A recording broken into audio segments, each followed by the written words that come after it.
ভাইরা আমার কেন্দ্র ভুল করেছে,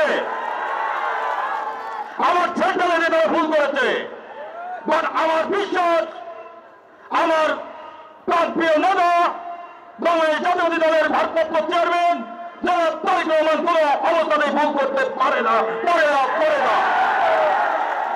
আমার বিশ্বাস এই জনস্রোত দেখার পরে যদি আমার প্রিয় নেতাকে ভুল বোঝানো হয়, ভুল ব্যাখ্যা দিয়ে মনোনয়ন পদবী প্রদান দেওয়া হয়, তাহলে অবশ্যই আমার নেতা পাবনা দ্বীপকে জিতানোর জন্য পাবনার লোকাল নেতাকেই মনোনয়ন ফাইনাল করবে ইনশাআল্লাহ। আমি শুধু এই আয়োজন করেছি আমার প্রান্তীয় নেতা তারেক রহমানের কাছে এই মেসেজটুকু পৌঁছানোর জন্য। পাবনা দিনের বিএনপি নেতৃবৃন্দ, পাবনা দিনের সাধারণ নেতৃবৃন্দ, সাধারণ ভোটার, মা বোনেরা কি চায়? মা বোন ভাইরা চায়, সুবিধা চায়, শ্রমজীবী চায়, যারা কৃষি কাজে মাঠে ঘাটে কাজ করতে তারা চায়। বাংলাদেশ জাতীয়তাবাদী দলের বিএনপির ঝান্ডা আগামী ত্রয়োদশ সংসদ নির্বাচনের ধানের মনোনয়ন যেন ওই চাকমার ভারত ফরিদপুরের লোকাল সন্ধানকে দেওয়া হয়, কোন বহিরাগত নয়। বহিরাগত প্রত্যাখ্যান করছে পাবনা দিনের সকল নেতৃবৃন্দ, সকল কর্মীবৃন্দ।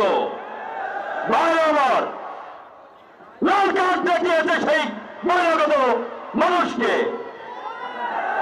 আমি ওনাকে সম্মান করি, শ্রদ্ধা করি, ওই দলের অনেক বড় নেতা। তাই আমি বলবো যে তো ওনার নিজের দুয়ে জায়গা পায় নাই, নিজের দুয়ে গণপিটনি করে বিদায় নিয়েছেন। সেখানে যান, নইলে সেন্ট্রাল থেকে ওনাকে সম্মানিত করুন। আমি দলের সেক্রেটারি জেনারেলকে বলেছিলাম উনি সম্মানী মানুষ, ওনাকে সম্মানিত করুন, ওনাকে টেকনোক্রেট মন্ত্রী করেন, তাতে আমাদের কোনো সমস্যা নাই। পাবনা তীরের মনোনয়ন পাবনা তীরের লোকাল সন্তানকেই দিতে হবে, তা না হলে এই সরকার এই আসন বিএনপির হাতছাড়া হয়ে যাবে। আমি কি ভুল বললাম? যদি পাবনা তীর আসনকে বিএনপি দখলে নিতে হয় তাহলে অবশ্যই চাঁদপুর থেকেই মনোনয়ন দিতে হবে। কারণ চাঁদপুর, ভাঙড়া, ফরিদপুর তিন থানা মিলে একটি পাবনা তিন। পাবনা তীরের বৃহৎ থানা চাঁদপুর থানা, সেই থানায় দুই থানার চেয়েও ভোট বেশি 50,000।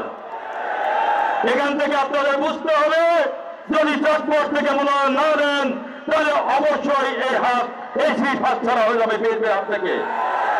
তাই আমি সেন্ট্রাল নেতৃবৃন্দকে বলবো, আমার দলের ভারপ্রাপ্ত চেয়ারম্যান জনাব তারেক রহমানকে বলবো, এই আন্দোলন আমি বিএনপির বিরুদ্ধে কোনো আন্দোলন নয়, এই আন্দোলন ধানের শীষের বিরুদ্ধে কোনো আন্দোলন নয়।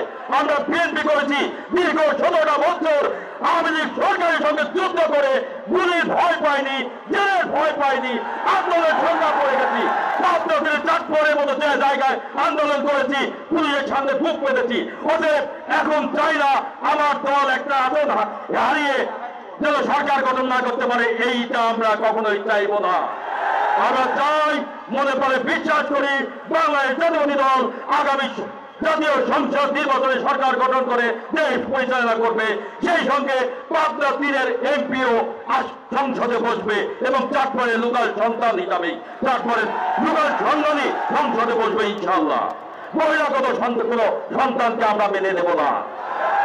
সাধারণত বিএনপির একজন তৃণমূলের নেত্রীও চায় না, মা বোনেরাও চায় না, যেখানে মা বোনদের ভোট প্রায় 2.5 লক্ষ। আপনারা ঘরে ঘরে খবর নিয়ে দেখেন মা বোনরা কি বলছে। যদি আমাদের চাঁদপুরের সন্তানকে যদি মনোনয়ন না দেওয়া হয় তাহলে আমরা জামাতকে ভোট দিব। আমরা সাধারণত যারা পাবনা 3 থেকে যে দাঁড়াবে তাকেই ভোট দিব। এই কথাতে আমরা শঙ্কিত, আমরা কষ্ট পাই। আমরা চাই আমার দলের ভারপ্রাপ্ত চেয়ারম্যান জনাব তারেক রহমানকে আবারও করজোড়ে অনুরোধ করব, আপনার বিরুদ্ধে কোনো আমরা আন্দোলন করছি না, এই আন্দোলন করছি আপনার দলের সাধারণ নেতা কর্মীর আন্দোলন। এই আন্দোলন পাবনা তীরের সংসদ সদস্যকে জিতানোর আন্দোলন। এই আন্দোলন আগামী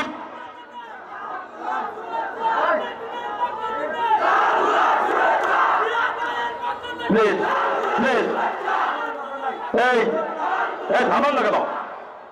এই আন্দোলন আগামী জাতীয় সংসদ নির্বাচনে পদ্মা তীরের লোকাল সন্তানকে জয়যুক্ত করে বাংলাদেশ জাতীয়তাবাদী দলের পক্ষে সরকার গঠন করার লক্ষ্যে আমরা কাজ করছি ইনশাল্লাহ। আমরা শেষ পর্যন্ত কাজ করে দেবো বিএনপির পক্ষেই। তাই আমি আবারও বিনীত অনুরোধ করবো, আসুন দেখে যান চাঁদপুর ফরিদপুরের মানুষ কি চায়, কি চাচ্ছে।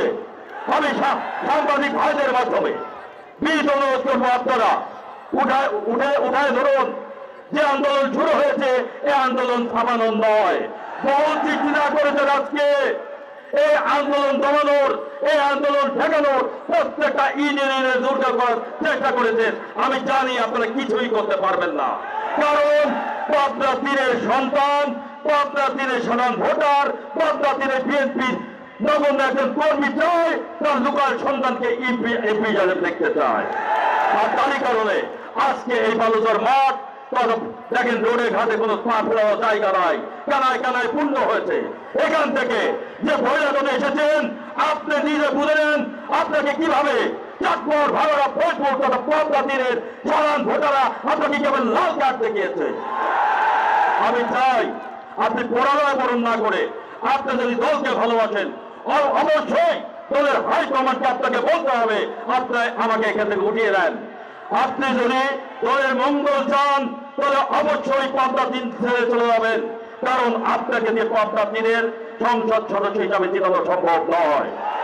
যদি সংসদ সদস্য জিতাতে হয় তাহলে চাঁদপুর থেকেই, চাঁদপুরের লোকাল সন্তানকেই মনোনয়ন দিয়ে তাদের শীষকে জিতাতে হবে। তা না হলে আমি আবারও বলছি আমরা এই আসন হারাবো। আমাদের কষ্ট দীর্ঘ 17 বছরের কষ্ট আওয়ামী লীগ ফাঁসির সরকারের সঙ্গে যুদ্ধ করেছি, পুলিশ প্রশাসনের সঙ্গে যুদ্ধ করেছি।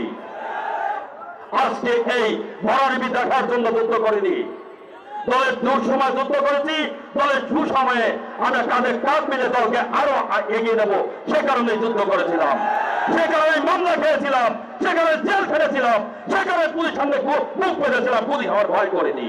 অতএব আমি চাই আমার দলের হাইকমান্ড যে ভুল ব্যাখ্যা দিয়েছিলেন, যে ভুল বুঝিয়ে পদ্মা তীরের মনোনয়ন দিয়েছিলেন, মনোনয়ন পত্র এবং মনোনয়ন যারা দিয়েছিলেন হাইকমান্ডের, তাদেরকে অনুরোধ করবো আমার দলের ভারপ্রাপ্ত চেয়ারম্যান যারা তারেক রহমানকে মাঠ জরিপ, সঠিক মাঠ জরিপটা পাঠিয়ে দিন। সঠিক মাঠ জরিপে ওনার 5% জনমত নয়, যেটা আমি সেক্রেটারি জেনারেলকে আলোচনার সঙ্গে বসে রেখে বলে আসছিলাম, ওনার 5% জনমত নয়, ওনাকে পদ্মা তীরে জিতানো সম্ভব নয়।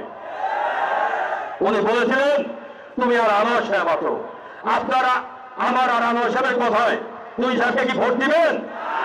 দিবেন? দেখে যান, দেখে যান, 2 সাহেবকে ভোট দেবে না। যদি চাঁদপুরে একটা পাগলকে ভোট দেন, একটা পাগলকে মনোনয়ন দেন, তারা কি ভোট দিবেন? দেখছেন, চাঁদপুরে একজন পাগল সন্তানকেও মনোনয়ন দিলে ভোট দেবে।